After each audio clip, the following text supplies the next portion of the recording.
নিস্তব্ধ চোখে নিজের শেষ আশ্রয়স্থল নদীতে বিলীন হতে দেখছেন সিরাজুল হক। কষ্টে তিলে তিলে গড়া স্বপ্নের বাড়িটি মুহূর্তে হারিয়ে যাচ্ছে নদীর ভাঙনে।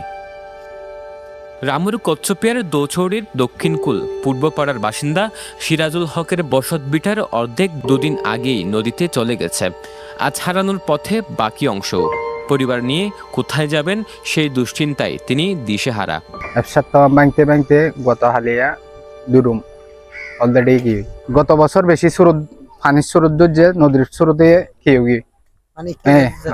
যাতায়াত মানে অল্প অল্প যাইতে যাইতে এবছর কি বাড়ি গান ভাঙি গিয়ে তো এখন তো আর যাইবার কোনো রাস্তা নাই।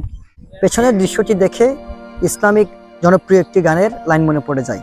ও নদী রে তুই ভাঙলে আমার ঘর, তোর কিনারে থাকতাম তুই করলি আমায় পর। এই দুর্ভোগ শুধু সিরাজুল হকের নয়, ৭০ বছরের মোজাম্মেল হক ও তার স্ত্রী মমতাজ বেগমও ঘর হারানোর আতঙ্কে দিন কাটাচ্ছেন। সন্তানহীন এই বৃদ্ধ দম্পতির জীবিকার সংগ্রামের পাশাপাশি এখন লড়ছেন বসতভিটা বাঁচানোর লড়াইয়ে। রামুর বাকখালী নদীর ভাঙনে ইতোমধ্যে শতাধিক বসতি নদীগর্ভে বিলীন হয়েছে। গর্জনিয়া ও কচ্ছপিয়ায় আরও ২ শতাধিক ঘরবাড়ি ঝুঁকিতে রয়েছে।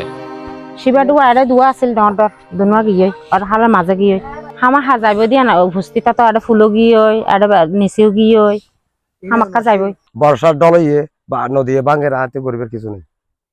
এখন তারা সরকার নহনে কিছু প্রশাসন সরকার চেয়ারম্যান মেম্বার হনে কিছু গটিয়া দিয়ে হইন নারিব 1 কেজি চল দিয়ে হইন নারিব নিজের হতে পারি।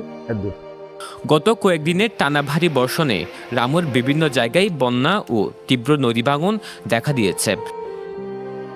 উপজেলার ফতেক্কারকুল, রাজারকুল, দক্ষিণ মিঠাচড়ি, কাওয়ারখুব, কচ্ছপিয়া ও গর্জনিয়া সহ বিভিন্ন নিচু এলাকায় পানিতে প্লাবিত হয়েছে। স্থানীয়রা বলছেন, প্রতি বছর অস্থায়ী ব্যবস্থা নয়, স্থায়ী বাঁধ ও পরিকল্পিত নদী ড্রেজিংয়ে এ সংকটের সমাধান হবে। আমাদের এলাকার পক্ষ থেকে দাবি হচ্ছে যে সরকার যদি এখানে প্রতিরোধমূলক ব্যবস্থা গ্রহণ করে, বাঁধ নির্মাণ করে, তাইলে আপনার এই জনবসতিপূর্ণ এলাকাটি রক্ষা পাবে। সাথে এখানে পার্শ্ববর্তী গ্রামটা বিলীন হবে না এবং সীমান্ত বিকল্প একটি রুট আছে, ওই রুটটিও আপনার কাজে আসবে। এ বিষয়ে উপজেলা প্রশাসন বলছে, পানি উন্নয়ন বোর্ডকে জানানোর পর তারা এলাকা পরিদর্শন করেছে। ক্ষতিগ্রস্তদের ত্রাণ দেওয়া হয়েছে এবং দ্রুত প্রয়োজনীয় ব্যবস্থা নেওয়া হবে বলে আশ্বাস দেন।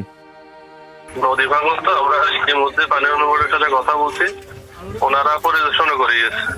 আর আমরা আমাদের চেয়ারম্যানের মাধ্যমে ওদেরকে ত্রাণ সহায়তা পৌঁছায় দেওয়া হয়েছে। আর আমি কালকে যাবো ওদের ওই এলাকায়, যে কি ব্যবস্থা করা যায়। আর ত্রাণ সহায়তা চলমান আছে। তবে আশ্বাসে স্বস্তি ফিরছে না ভাঙন কবলিত মানুষের জীবনে। নদী ভাঙনের শিকার শতাধিক পরিবারের এখন একটাই দাবি, টেকসই নদী রক্ষা ও স্থায়ী পুনর্বাসন ব্যবস্থা।